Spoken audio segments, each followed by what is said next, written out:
Assalamualaikum warahmatullahi wabarakatuh. Perkenalkan nama saya Saudara Sifat Tekinla dengan NIM 7 dari S2 Teknik Biomedis. Di sini saya akan melakukan penjelasan terkait dengan coding FFT pada tugas pemrosesan sinyal medis. Baik, yang pertama di sini saya melakukan import library yang digunakan dalam coding ini yaitu ada NumPy untuk setiap operasi matematika atau matrix.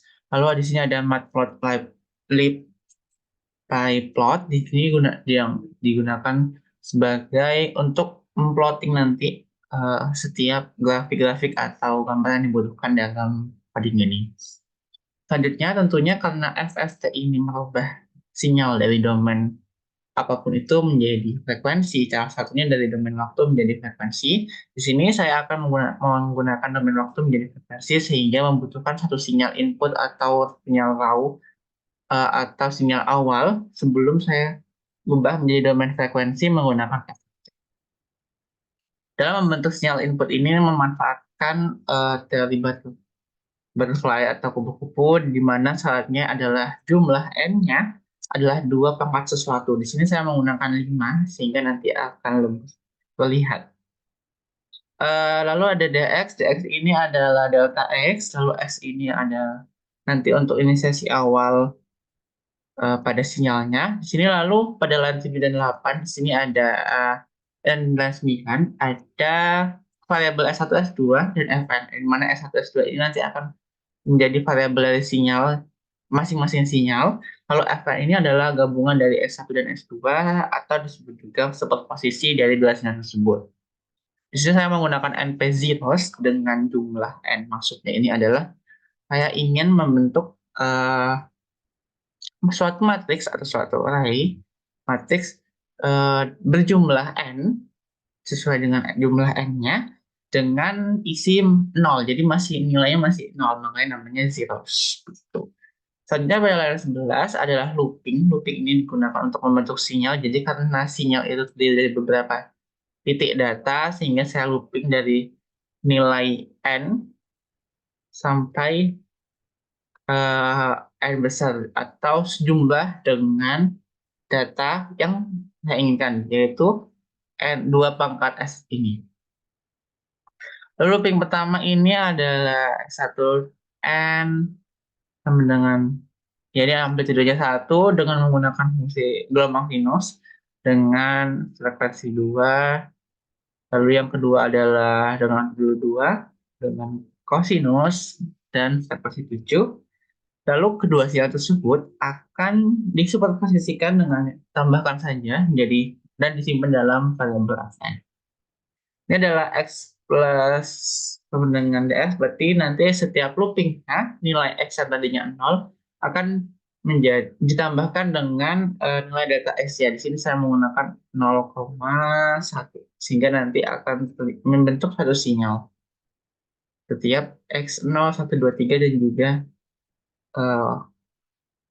nilai N sampai dengan N besar tadi dengan jumlah data sehingga membentuk satu sinyal. Lalu di sini ada plot figur satu plot untuk memplot S1, S2 dan Fn. Di sini gunakan plot figur agar dapat terpisah antara S1, S2, S3.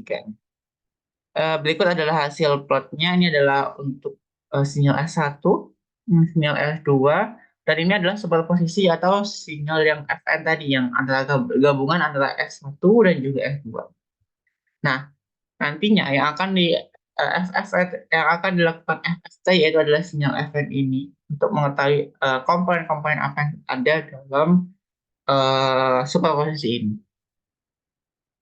Lalu berikut adalah coding untuk FFT, di mana nilai FFT ini mengacu pada beberapa rumus. Di sini ada rumus W, lalu ini ada M. Nanti kita akan lakukan looping untuk M, lalu F ini sama, jadi membentuk satu matriks dengan jumlah zeros menjadi n per 2. Kenapa n per 2? Karena pada FFT nanti jumlah datanya akan hanya digunakan setengah.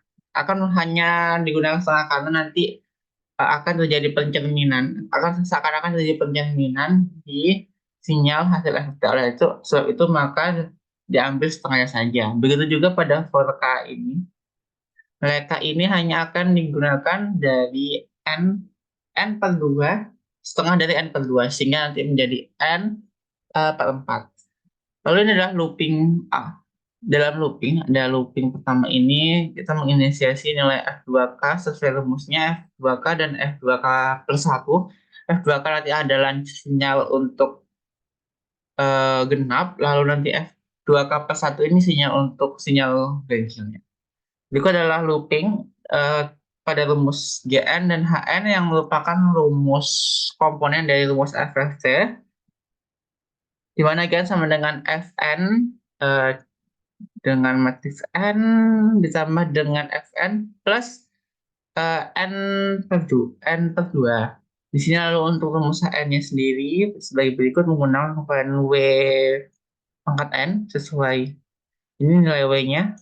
Ini kalau di rumus dilambangkan J juga bisa atau apapun itu. Yang penting dia adalah nilai eksponen yang ada pada rumus F. Berikut adalah rumus untuk fungsi genapnya, lalu ini fungsi ganjilnya. Lalu setiap looping ini nanti akan dilakukan looping lagi, di mana ada akan berada dalam looping di mana nilai m-nya awalnya 0. Ini nanti berarti f0 berarti dia adalah f ke 0, lalu akan ditambahkan dengan 1 menjadi f ke 1, berarti ini adalah fungsi ganjilnya, lalu ditambahkan lagi menjadi F1 tadi, M-nya yang sama dengan 1 akan tambahkan lagi menjadi 2, sehingga ketika looping ke atas lagi, di sini menjadi F kedua, F ketiga, jadi akan menjadi komponen ganjilan genap untuk menghasilkan komponen ganjilan genap sebagai berikut. Nah, setelah itu akan didapatkan, jadi semua nilai tadi akan simpan dalam matriks F ini, sehingga nanti kita dapat plot di sini, plot ini bisa langsung satu. Kan, jadi nanti akan dibentuk plot sebagai berikut. Di sini ada sudah sesuai di mana terdapat dua puncak yang berarti superposisi yang kita punya tadi yaitu Fn memiliki dua komponen sinyal. Yang sinyal pertama ini dan sinyal kedua. Sinyal pertama pada sekitar 2 dan juga sekitar 7 seperti itu. Baik, berikut adalah penjelasan terkait komutasi atau coding dari FFT berdasarkan rumus dan juga berdasarkan teori butterfly atau kupu-kupu. Mohon maaf jika terdapat kesalahan, mohon koreksinya. Wassalamualaikum warahmatullahi wabarakatuh.